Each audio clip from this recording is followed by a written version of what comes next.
In this video, everything you need to know when planning a holiday to Los Cristianos in Tenerife. This includes the beaches, the restaurants, the nightlife, what there is to see and do, where to stay, the weather and much more. But also a few warnings as well as some money saving tips to make your next holiday here with us in Tenerife perfect. Let's start first with the beaches. The main beach is Playa de Los Cristianos. This is a wide sandy beach beside the harbor with sunbeds, showers, restaurants, shops and a long promenade. The harbor wall shelters much of the beach, so the water is often calmer than at more exposed beaches. That makes it particularly useful for families with young children, although no ocean beach is completely safe and the flags should of course always be followed. The beach here can become busy because it is central and easy to reach. Also know that ferries and excursion boats also use the harbor, so it does not have that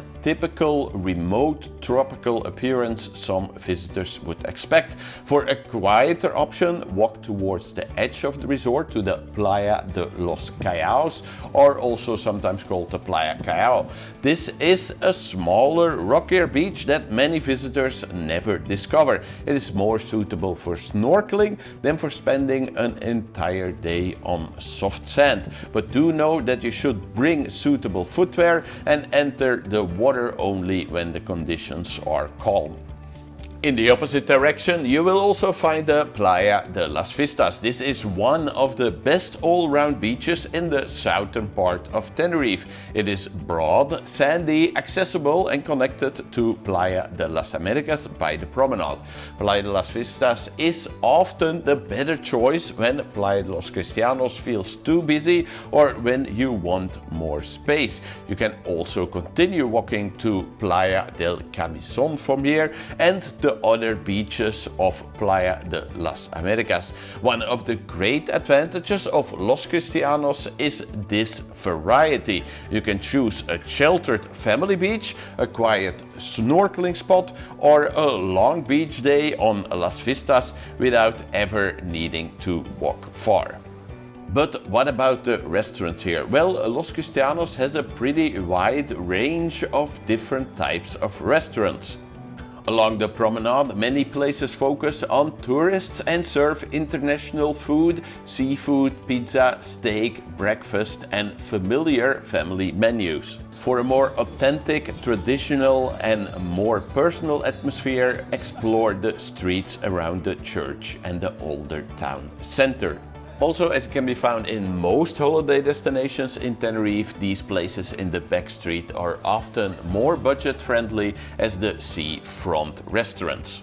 If you want more variety, know that you can also walk to Playa de las Americas for an even wider choice, although the prices here are often a little bit higher, especially around the Golden Mile. Also, for many of the restaurants in Playa de las Americas, you generally need a reservation, especially during high season or busy times on Tenerife. So, where should you stay in Los Cristianos? Well, no, of course, the seafront is generally a little bit more expensive, even in some cases quite a lot more expensive, so it might not be your best choice to stay there. For many people, they really like to stay close in the direction of Playa de las Americas because like this you get to enjoy both worlds. You get the more commercial, more modern, more new Playa de las Americas nearby, but you can also easily walk to the more authentically Spanish Los Cristianos area.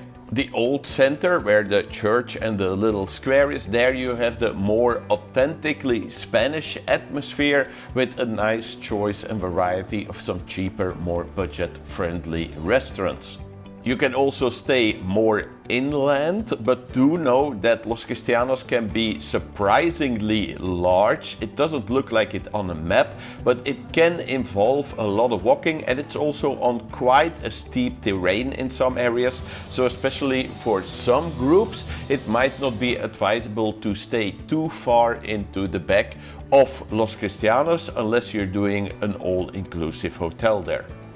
If you're staying more towards the eastern end of Los Cristianos, there normally it is much more quiet, but there is also very few bars, restaurants, things to see and do there. So it's a great place to stay if you want to have peace and quiet, or if you're renting a car and you want to use it as a base to do some exploring from there. For a full list of the hotels and apartment complexes I would advise you to stay at, have a look at the always updated list on my website at checkedholidays.com.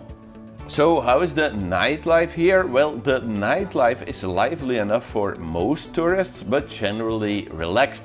The typical evening involves dinner, drinks, live music, maybe doing a little bit of karaoke and watching a show, rather than large clubs. The area around the Pasarela shopping center is one of the livelier evening spots with international bars, performances and karaoke. Around the Old Town and Promenade, the atmosphere is more about terraces, Spanish bars and a slower evening pace. For serious clubbing and late night partying, you can also walk or take a short taxi ride to the nearby Playa de Los Americas. Especially the Verónicas area here stays open much later and attracts a younger party crowd. This makes Los Cristianos a useful compromise. You can enjoy the nightlife nearby while returning to a resort that is much calmer. In Los Cristianos there's plenty of things to see and do, so you will definitely not get bored. The harbor really is the center of activity here for tourists. There's lots of whale and dolphin watching trips, there's sailing trips, excursions, fishing trips, glass bottom boats and other tours that leave from here. Also, there's plenty of water sports you can do from here. This includes kayaking, paddle boarding, jet skiing, all these kind of things. There's also a local market which is held near the Arona Gran area. This is normally on Tuesday and Sunday. If you do want to go do a little bit of snorkeling, then just head to the Playa de Los Cristianos beach, which is a great place to do it, especially if the sea is calm. Also, a place you do have to visit is the CM Park if you're only gonna visit one water park in Tenerife. It definitely has to be this one, as it is more than just a water park, it's also an entire experience. If you're traveling with children, there's also all kinds of other parks nearby that are worth visiting, like the Monkey Park, Jungle Park and the Camel Park, are all within a short taxi from here. While you can do mini golf here with the kids, it's definitely worth having a visit to Playa de Los Americas nearby if you do want to play mini golf, as generally the larger and more colorful and fun mini golf courses are over there. As this is a very popular touristy area, there's also all kinds of excursions leaving from here daily to go to like the Anaga Nature Reserve, Mount Teide, to visit the north of the island, all these kind of things. So what is the best way to get from the airport to Los Cristianos in Tenerife? Well, the cheapest option is to take the public bus or the public transport, but do know that in some cases this one will stop quite far away from your hotel. But the good thing is it's pretty cheap, it's only €3 per person. This, however, I would not advise if you're arriving late in the evening or on a Sunday, as there will be much fewer buses.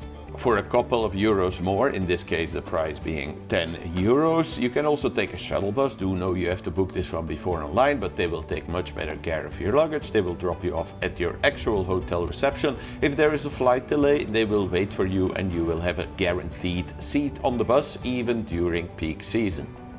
Then there's also an option, of course, to take a taxi at the airport. This one will start at €27 normally. This is not a fixed price. If you're traveling in the Sunday or during the evenings, there will be, of course, a surcharge that will make the price higher. Also, do know that these take maximum of 4 people and not too much luggage.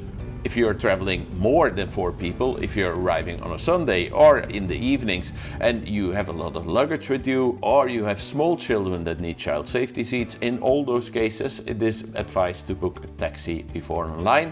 These ones have a fixed price of €57. Know that the prices and conditions mentioned here can change. Therefore, I will leave a link below this video in the description as well as in the comment section to my website, where you can find the most up-to-date information about prices and conditions. You can also find there a link to the companies I would advise you to book a taxi or a shuttle with. These are also the companies that I use when visiting Tenerife. Should you rent a car when going on holiday to Los Cristianos? Well, as a general rule, I would say no, especially not if you're just staying here a couple of days.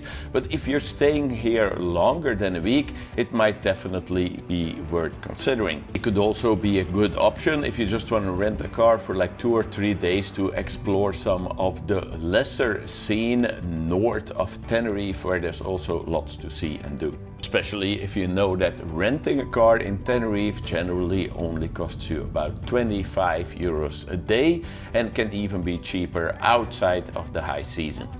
If you are interested in renting a car, have a look at my website at checkedholidays.com/cars, where I give you some vital rental tips to avoid some of the pitfalls, upselling and scams, as well as you can find a 10% rental car discount there.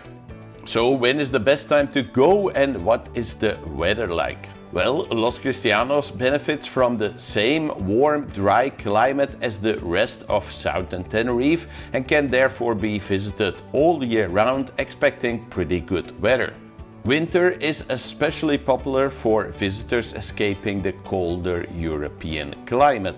Days in the winter are often pleasant, although evenings can feel cool and occasionally cloudy or wet periods are still possible. If you're coming here in November, December, January or February, it is best to bring a jacket or a light sweater for the evenings. July and August are some of the hottest months, but generally not as busy as the winter season. May and October normally offer lower prices and a calmer atmosphere. June and September often give you the best balance of warm weather, a lively atmosphere and great value for money. The main advantage of Los Cristianos that also during the lower, quieter months, this area stays quite lively and active because it is a good combination of a holiday resort but also a real town where people live all year round. Generally, the school and university holidays, especially during December, make the price go way up. So if you have the possibility to avoid these times of year, it is definitely worth avoiding those times of year. Tenerife is a great place to go on holiday, but here are a couple of warnings about Los Cristianos, simply to make sure you have the best holiday possible. The first thing you should know is that Los Cristianos is much closer to the Tenerife South Airport than to the Tenerife North Airport. The difference is almost over 100 kilometers. So make sure when booking a holiday here, if you're gonna stay in Los Cristianos, you fly to Tenerife South. It is quite common in this area to be approached by people who hand you a lottery ticket, and as soon as you scratch it, you will have won some great prize, and all you have to do is go and pick it up somewhere in a hotel. They will even offer to pay you the taxi as soon as you arrive there. Most of the time this is related with time sharing. It's a waste of your time. In general, I would advise you not to do these kind of things. In this area and the neighboring area, it is quite common to see electronic stores. Some of them do offer great service, but others are less reputable. It is not uncommon to see comments on the internet from people who have been ripped off. They played tricks on their credit card, or they thought they were buying a real product, but it was a fake one instead. In general, if you don't need to buy any electronics on holiday, I would not buy them here, and I would wait until I get home and buy them there instead. In Los Cristianos, there's loads of people standing on the promenade selling excursions. Know that these are salespeople, they are not customer service people. So in my opinion, it is easier and better to book through some kind of app, simply because you have customer support at hand if you need it. And you can also compare the full range of things there are to do on the island, rather than just be advised the one they have the highest commissions on. Los Cristianos is excellent for those looking for a relaxed beach holiday destination with some Spanish authentic charm, but also lots of attractions and things to experience nearby. The calm, sheltered beaches make it ideal for families with young children, while the wide range of restaurants and relaxed nightlife are ideal for couples and older visitors. If you want a vibrant clubbing scene and nightlife, the neighboring resort of Playa de las Americas might be better for you, however. Some people might find Los Cristianos too busy during the peak season. To make sure your next holiday is perfect, have a look at this page on my website, checkedholidays.com/guides, where you can find all the companies I like to travel with, some discount codes, as well as some tips and tricks to make your holiday even better, or have a look at this video.